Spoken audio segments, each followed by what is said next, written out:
Hey, you guys. It's Monday. Yeah, we're turning around like Pookie's like, I'm going to tear up your shit. You doing, okay, so 24-Hour Party People. It's a good movie. It's about the Manchester scene with Joy Division, and they even mentioned like the Sex Pistols and Susie and the Banshee and all the fucking players that were in that scene, and you know, like mostly the money guys, the guys who had the money and tried to put all that stuff together.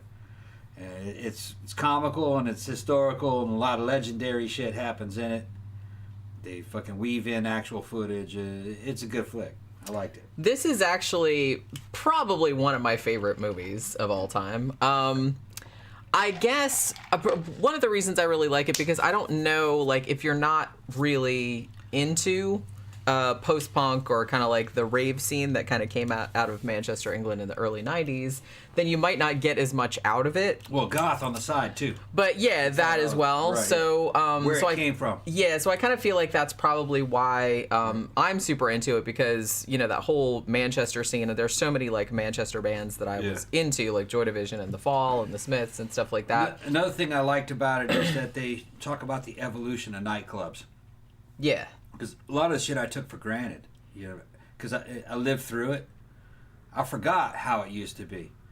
Like my Uncle Red, he came up in nightclubs that were centered around music scenes. In other words, bands. If you didn't have bands, you didn't have a fucking club. They found out later when rave happened, and I kind of forgot about that, bands kind of vanished. Because you didn't need them. They were just an unnecessary overhead. Who became famous was the DJ. The DJ, the club, and his set. Which we got Maniac in there. He'll tell you. The Rise of the DJ. It was a fucking good film for explaining this kind of shit to people that are like in their 20s and 30s. I told Nick about it. He goes, oh yeah, I got to see that. I heard about it. And he just takes it for granted that nightclubs involve dancing and DJs. Yeah. Wasn't always that like that. But I forgot. Yeah, this does a good... Yeah. I mean, the movie, I really kind of like the way... Because this is a very sprawling topic. I mean, pretty much. But I like the way they filtered all of it kind of through Tony Wilson. Because Tony Wilson, who was a real guy, he's passed away. But he was a TV presenter in the UK. And he kind of became instrumental because he got so into the burgeoning punk and post-punk movement after seeing the Sex Pistols in Manchester in 1976. And he kind of used his TV show, which was just kind of local to the Manchester area, as a platform to show a bunch of bands that weren't really getting any traction, like on other TV shows or other radio stations in the country. So he was kind of like instrumental in doing that, and he got so into it that he started a record label. And then later on also ended up co-partnering in a club, which later became the Hacienda, where kind of was the birth of rave culture in the late 1980s. And so he was kind of like, so I like that they filtered it through that. Now this movie too, so like I said, it's very like anarchic. It does have real shit in it, and it actually weaves in kind of real footage, like real footage of the Sex Pistols at Susie, Manchester, like Lesser Free Trade Hall, real stuff of like, you know, the Buzzcocks and the Stranglers and all this other, and Susie and all this kind of stuff. So they weave that in there, but they kind of make it, you know, but they kind of like put in the fictional stuff as well. They also bring in real people from those bands and weave them into the fictional story, like, you know, playing roles. Yeah. Like, you know what I mean? Like fucking bellhops and shit, you know what I mean? Or whatever. Yeah. Guys running trains. It's kind of funny because, well, some people are in there like playing themselves. Yeah. Like Mark E. Smith from The Fall has like a cameo, but he's just kind of playing himself, like he's in the line, like waiting to get in the club or whatever. But they do have like a lot of, like the real Tony Wilson, who Steve Coogan plays in the movie. He was actually has a cameo as I think he's like the director or the producer of like the Wheel of Fortune show. So he has like one scene. And then they have Howard Devoto from the Buzzcocks and Magazine, and he's kind of like playing like a janitor, like cleaning the bathroom. Yeah. So doesn't one of them play a fucking conductor, rail car conductor? Wasn't that one of them? Rail car conductor. Oh yeah, That's on the train. That's right. Yeah. That was actually... Oh, I can't remember who that was. That might have been Paul Ryder, like from Happy Mondays, but I could be remembering it wrong. Because it's funny, this movie, it's very postmodern in the sense that it's reality, but also legend... interview and stuff like that, and it also like breaks the fourth wall. So you're basically having Steve Coogan as Tony Wilson talking to you, the audience, and also acting as though yes, this is a film. You know what I'm saying? So he goes back at some point. He's like, "There's a lot of real people in this," like, and he'll go back and like show the stills of like, "Hey, this is so and so from whatever." So you know what I mean? I like how they did it. It's basically kind of like how they did it in Goodfellas. He's telling you his career, how he got to where he got. And remember how Goodfellas was? Yeah. Breaking the fourth wall and talking to the audience. He does all that. And tells how he kind of went from a television guy into a club guy. And how fucking stupid they were when it came to money. The shit's It wasn't hilarious. so much stupid. He knew and he just didn't care. Man.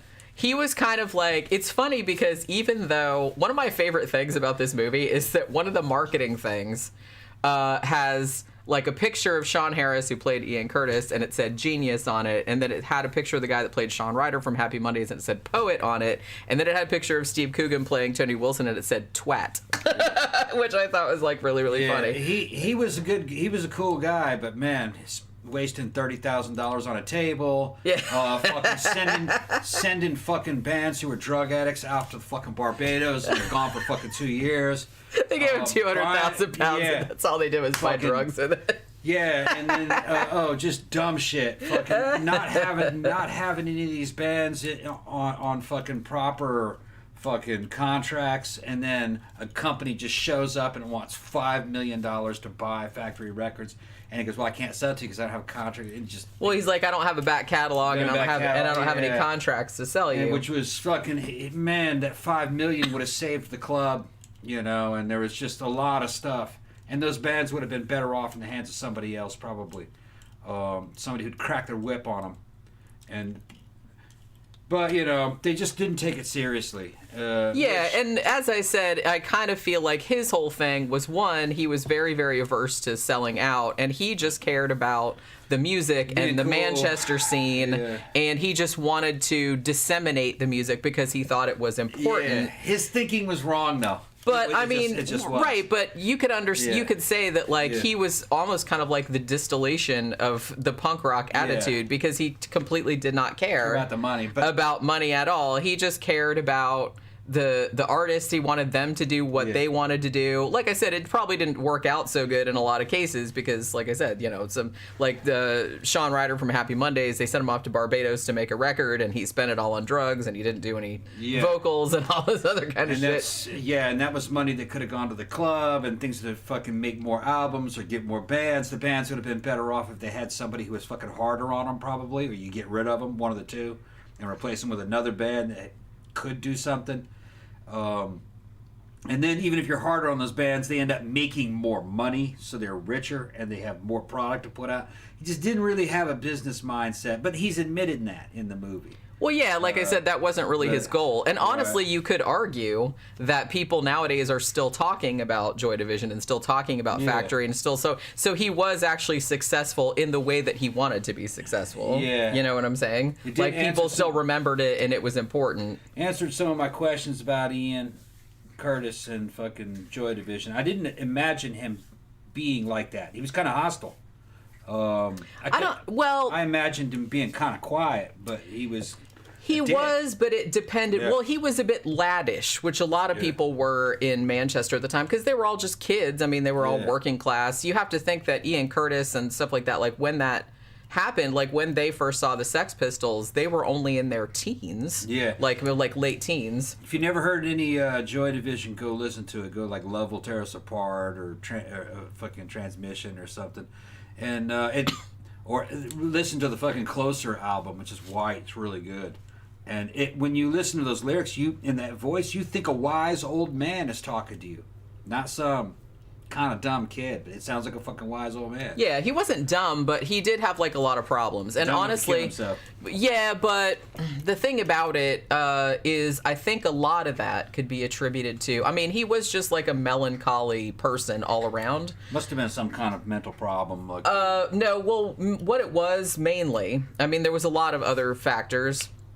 If you've ever this movie, it kind of skips over a lot of stuff. If you want to see something that's just about Joy Division, there's a movie called Control, which is actually really good. This one kind of is more focused on, like, it's a lot of stuff about Joy Division. It does cover his suicide and stuff like that, but it's kind of about the whole scene. So they're kind of like in the first half, but then it goes on. But I read his widow's book. And one of his major things, there was a lot of things going on, but one of his major things was that he had really, really bad epilepsy. Like one of the most severe cases that the doctors had ever seen. And it really started getting bad in 1978 to the point where not only obviously was he not allowed to drive, every time he performed, they couldn't have flashing lights, obviously, because it would trigger a seizure pretty much every time. So if the lighting person wasn't on board with that and started doing flashing lights, he would have a fit and he would like fall over. Sometimes like certain percussion, like when also caused him to have a seizure. One time he had a seizure in the bathroom and hit his head on the sink and it knocked him out and they didn't know where he was. They even advised him, like when he had his baby daughter, they said, we would advise you like not to hold her because you could have a fit and you could drop her on her head. So they were trying to like figure out what medication to, because they said pretty much this is going to impact your whole entire life. Like we can give you some medication and it will maybe help you, but this epilepsy is like really, really bad. And this is going to like pretty much haunt you your whole entire life. And it was getting worse, like, as time was going on, and they weren't really figuring out, and the drugs also had really bad side effects. Like, it was, he couldn't really sleep all that well, it was doing, like, these really big mood swings, it was doing all this kind of stuff, so I'm sure that really didn't help. Like I said, there was some other stuff going on, like his wife had just filed for divorce because he was having an affair, allegedly. And she told him she would give him a chance, like, hey, if you don't like have contact with her anymore, she was a Belgian girl, then I'll call it off. But that was that. And like I said, he just had a baby. I don't think and they were gonna tour America. Like he actually like hanged himself on the night before they were going to go to America. He thought, according to people that knew him, they said it wasn't so much that he hated to fly, which I get. But he thought that when he got to the U.S. and started doing shows, that he would have a fit on stage and everyone would laugh at him. So there was that as well. So he was really, really sensitive about it because he thought it made him look ridiculous or whatever. So he had like a lot of problems. And what they didn't say this in the movie, but he had actually attempted suicide before, like about like a month or 6 weeks or something like that before he actually did it.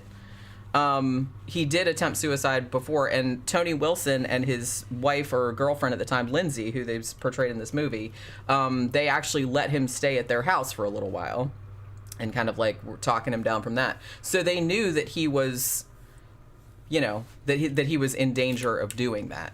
But the thing about it, like I said, this is the late 1970s or 1980 when he did it, and mental health kind of stuff, it wasn't really something you talked about. Like, even the other band members in Joy Division were like, they were just kind of kids too, and they're like, well, we didn't really know how to help him, and it's like, and he was trying to make it seem like it wasn't as bad as it was. So whenever we asked him, like, we were worried about him, like, he just said, no, it's fine.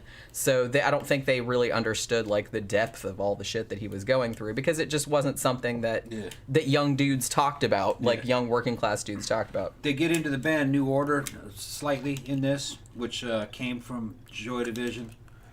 In some ways, New Order, I think, might have been better. It was recorded a lot better. I mean, I like Joy Division better. Good. I mean, I like New Order too. They're both good. New Order were massively successful. Like, probably way more. I think Joy Division was more influential. I don't know. It's kind of hard to say. It's kind of Joy Division was darker. It was more like goth. Yeah, it's two slightly different kinds of music, I guess. But one of the funny things that they say about it is that when Blue Monday came out, the 12-inch single. And they said, it was the biggest selling 12-inch single of all time, but because of the design of it, which was supposed to look like a big floppy disk, which if you kids today don't know what that is, but it's supposed to look like a big floppy disk. So it had like a cutout in the middle, and it was just like had this big gatefold. It was a beautiful cover. But they say in this movie it's like we lose 5 pence like every one of these we sell just because the graphic design on it was so expensive because of like all the cutouts and everything like that. But that was one thing where Tony Wilson just like he liked the design so much that he didn't care that it cost more to like print it and make it than they made off it when they sold it, because they sold like a fuck ton of them. But yeah, it's just kind of the same thing about when he opened the Hacienda, which at first when he was having bands play there, you know, it wasn't really, you know, they'd have like 3 people show up or something like that. But for whatever reason, there was all this kind of like synergy when rave first started to come around in the late 1980s, when he got Happy Mondays involved and everything like that. And the members of New Order also had a lot of money in that club as well. And it all just kind of came together, and then the place was like the place to be, like in Manchester, and then it was fucking packed, and it was just kind of like the kind of ground zero of the rave scene.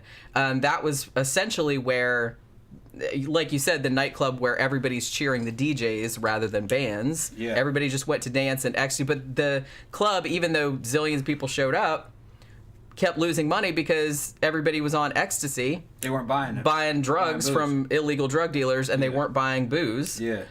So that caused a lot of problems. So they had a lot of people in there, but they weren't drinking, so they weren't like paying. And also, it you know, they had a lot of gang violence later on and stuff like that. You know, because of all the drug dealers coming in and shooting one another and shit like that. Yeah, they couldn't keep the drug dealers out, and they were afraid to turn the drug dealers away. They're in England, and they got guns. So the security isn't armed, so they can't. Well, and I think sometimes they made some of the drug dealers like the door guys. Yeah. Like because they were trying to mitigate the problem somewhat. Right. Because they did kind of try to do it, but like I said, they weren't real. They didn't really care about like well, he didn't. I thought the funniest thing about this, and the unsung here, everybody in this is good. Steve Coogan is fucking hilarious. I mean, he started out as he's a lot better known in Britain when this movie came out than he was over here, because he had the Alan Partridge show where he plays a character that has like a talk show. But I think this was America's first like widespread, movie that they'd seen him in. But I want to say one of the unsung heroes of this movie is Paddy Considine, who plays Rob Gretton, who was Joy Division and New Order's manager. That dude, he was like the tall dude with the glasses. That dude is fucking hysterical in this. Yeah. I kind of wish because he's sort of like the voice of reason. Like the whole hilarious thing when they finally opened Factory Records. For a long time, Factory Records was just like a thing. It was just like a collective. They didn't have offices or contracts or anything like that. So finally, Tony Wilson, like way in the late 80s, decides he's going to open up an office, and he gets this ridiculous table. Stupid ass. That's like... It's like this red, like, lucite... I don't know what it is. But it's like this really long table. It's all, like, wavy and shit. Yeah, it's got a fucking... And it's got, like... metal wire. It looks like the Golden Gate Bridge. Yeah, going up. Just and, like, he shows everybody in there. He's like, look, we finally have offices and stuff. And everybody's like, oh, that's quite a table. And he's like, how much did you pay for it? And he says £30,000. And there's a pause. That's like $60,000. And then Rob Gretton, like, runs at him and is like, starts immediately attacks him like that. And they're trying to break the fight up. It's so fucking funny. Which is fucking... was the kind of way... I would have done the same thing, man. I would have fucking 60,000. It would look like a piece of shit. All right, it looked like something that a cheap studio somewhere, cheap art studio with Axel Foley walking around in it. Fucking Beverly Hills. It's obviously something made out of nothing. You know what I mean? You could put it together for like maybe a couple grand out of fucking shit from the hardware store. That's what it was. Yeah. I'd have kicked that motherfucker's ass. 60,000. Well, yeah, that's what I just think that's funny because Rob Gretton was just kind of like. In a business that's basically going under and not really, just barely treading water, you know, I'd have kicked his ass. Yeah. He's crazy. He was crazy. Crazy. He was a little bit fucking crazy. But he was very aware. And yeah, he was forced to walk away from a £5 million offer That's $10 million. Yeah, London Records was going to buy it. Well, they were going to buy out the whole, because they wanted Happy Mondays. Yeah, but the $10 million you could have taken and just reinvested into a fucking huge business, because they didn't have $10 million in that. And he had the street cred to attract an all new regime of bands. He could have done it again. A lot of dudes do that. That's how, or they could have just retired the rest of his life. Yeah. I mean, like I said, he had money. They would have had to divide it up. He had money because he was on TV. Like, so he still had, and he was on TV like the whole time. Yeah, that's a pittance. So yeah, but I mean, he had his own money, but you know what I mean? He's lucky to make a couple $100,000 a year. Yeah. They offered him fucking $10 million. Yeah. 5 million pounds is $10 million. I don't know how much it was back then, but yeah, that was probably something. In general. Talking about the 80s, late 80s, early 90s, yeah. I think a pound was about $2 or $1.75, something like that. I mean, but Dumb, I'd have been frustrated, you know what I mean? Yeah, well, like I said, I think a lot of people were, but it's just kind of like, I just really liked, because he's just such a lovable character in this, because like I said, he clearly does not know anything, or I guess he knows about it, because he doesn't really care one way or the other. I mean, like at the end when actually the Hacienda got repoed, and they were having their big last night there, it was like a big party, and like at the end, like when the guy came to repossess it, he says to everybody, invade the offices and loot them. Yeah. Take it all. Because they were like taking it all away. But it's just like, he was just, I don't know, like I said, he just thought that it was like, he says at the end, he was explaining that his big sin was like civic pride, because he loved Manchester so much, and he really and he thought all this music was important and it was gonna resonate throughout, which it did. I mean, he was right about that, and I thought it was cool. I mean, this movie was directed by Michael Winterbottom and written by Frank Cottrell Boyce, who are both also from Manchester, and I believe Steve Coogan was also originally from Manchester as well. So this was just kind of like a real homegrown. Everybody there was kind of like, oh, you got to check your. I got to check the chicken. Yeah. But I mean, seriously, but yeah, I do love Paddy Considine in this. I kind of wish he'd been in it a little bit more, but just because he's such a good foil for Steve Coogan's character. I mean, there's just like the conversations they have are just like so fucking funny. And he just has like impeccable comic timing, you know what I mean? Like the very, very last scene where after he's lost the club and he's kind of lost everything, and they're all just like, oh, whatever, and he's up on the roof of this building, and it's him and Rob Gretton and like the two guys from Happy Mondays, and they're up there like smoking weed that Sean Ryder got in Barbados, and there's a great scene at the end where Tony Wilson sees God, except it's him, but it's like floating up at the sky, and he's got like a big gray beard and like shit on it. He's got like all this gold shit behind him, and he tells him like how he was the guy that did all this stuff and blah blah blah. And then like Tony Wilson turns around to the other guys and goes, I've just seen God. And they're like, what? And he's like, yeah, I just saw God. They're like, what did he look like? Well, he looked like me. He was like the spitting image of me. And then he says something like, he says, well, doesn't that say that in the Bible? It's like God created man in his own image. And then there's a pause. And then Rob Gretton goes, yeah, but he didn't say a specific man. It's just like the tone of his voice is just like so fucking perfect. But I don't know. There's something, like I said, I think I really, really like the whole, I mean, because this is about a time period that I really am into, and a lot of music that I'm really into. So I probably like it maybe more than somebody that wasn't into this kind of music. But there is something just like, there's such a great energy to this movie. Like I said, it's very anarchic. I really like how it sort of like blends reality, but also kind of like legend, but it'll tell you like maybe this didn't happen this way, but this is more interesting, so we're showing this instead. It's just got such a great like punk rock energy to it, and it's just really interesting. And I think like all of the kind of scenes are the way that it's all played is very, very organic and very naturalistic. You know what I'm saying? And I don't know. I just always really, really liked this movie. I liked the other Joy Division movie too, Control, but that was more, like I said, that was more like an Ian Curtis biopic. That was based on his wife Deborah's, his widow's book.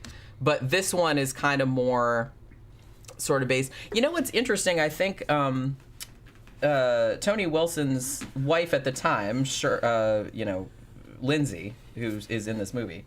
Well, she's not in this movie, but there's an actress playing her. She wrote a book with, I can't remember maybe it was Mick Middles, who was also like a real big, he wrote books about the Smiths and shit like that. And they wrote a book about this whole time period. They wrote a book about Ian Curtis. And actually I looked into buying it. I was going to buy it from the UK, but it's like fucking 50 pounds. And I was like, God damn it. So it must be, I think it's like a limited edition or something. Maybe I can get it cheaper over here someplace. But I would actually kind of like to read that. And yeah, I don't know. It is kind of like cool how they kind of like go all into this. And honestly, the one scene, I saw this in the theater actually when it first came out. And the one scene where Ian Curtis dies, what happened? I'm just hearing things over there. Oh. The one scene where Ian Curtis dies and then they're all like at his funeral or whatever, and then he goes in there to, to kind of like pay his last respects or whatever, and then Atmosphere starts playing. And then like he just kind of kisses his forehead and he says, "Bye, son." And it's like, ugh. That makes you so sad. But yeah, so the movie's not sad. I mean, the movie's actually really, really funny more than anything. I mean, it's fucking hilarious. The whole shit about that whole great scene where they're at that club and like he goes back in the van like with that other guy, and there's like hookers out there and he's getting like a blowjob from a hooker like in the back of this van. His wife. And then like his wife comes out and like opens the thing and she's just kind of like, huh. Okay. Yeah. And then she immediately goes back in the club and starts humping like Howard Devoto from the Buzzcocks in a bathroom stall. He goes out there to find them. They're in there and he goes down the stall and he's got her fucking he's doing it. And she just looks at him like, yeah. And then he goes, what's it? And he goes into her purse. He says, "What you got?" He's looking for the keys. Looking for the keys. Yeah. And then he's hold it against her. I mean, fuck. And then he says, "I just got a blowjob. That's full penetration." Okay, yeah, right, just say. Yeah. And then he just leaves. Well, what can he say? What can he say? That's true. Yeah. And then on the way out, like the real Howard Devoto, who is playing like a janitor, he's like cleaning the sink, and he like turns to the camera and says, "I definitely don't remember this happening." Yeah. But it's just, so that's kind of how, like, it's very meta and it's very, like, self-referential. But I don't know. I fucking love this movie. If you're at all into, post-punk or any of the kind of shit that happened in England, this does actually, even though it's kind of crazy and, sort of melds fact and fiction together, it is actually a really good examination of not only Manchester almost being kind of like the center of the post-punk explosion because so many bands came from there, but also being the center of the rave thing, which is crazy that it was like the same city that was sort of like I said, ground zero for both of these massive like musical youth movements. And so it does a really good job. And it's honestly, even though it's not like a biopic and it doesn't follow like little beats, it's kind of all over the place. But I think in a way that makes it a little bit more truthful. Is that weird to say? Mm-hmm. Like it doesn't really like stick to like fact, but it does kind of like, and the guy that plays Martin Hannett in this, who produced Joy Division, and it was a complete lunatic. And that was the same guy that played Gollum in the Lord of the Rings movies. That was Andy Serkis under all that stuff. And then it's funny, like, he gets fucking fat at the end. Yeah. And then they show him, like, he dies, he has a heart attack, and, like, there's this massive fucking coffin. And they're kind of... Wouldn't fit in the hole. And it wouldn't fit in the hole. The dude goes, he was too big for death. It's so great. Yeah. It's just like, I don't know. I just fucking love this movie. I love the whole British sense of humor. I love all the music in this. It's just so fun and like so energetic, and everybody that's into post-punk or new wave or rave or anything like that should probably watch this, because I feel like it's kind of like required viewing. I hope Nick does watch it. Yeah, he said he's gonna watch it. Now he's only like 21 or 22, yeah, 21. Right? That's like our friend, because or he calls him his son. Yeah. But he's only 21 or 22, and but he's really, really into like old school Like, he loves Joy Division and Christian Death and all that kind of stuff. And we were like, yeah, you got to see this fucking movie, because this movie is like it's a blast. It's really, really fun. And honestly, I'd seen it like a shit ton of times because I have it on DVD. But I was like really excited to get to watch it again because I haven't seen it in several years. And it's always a good time.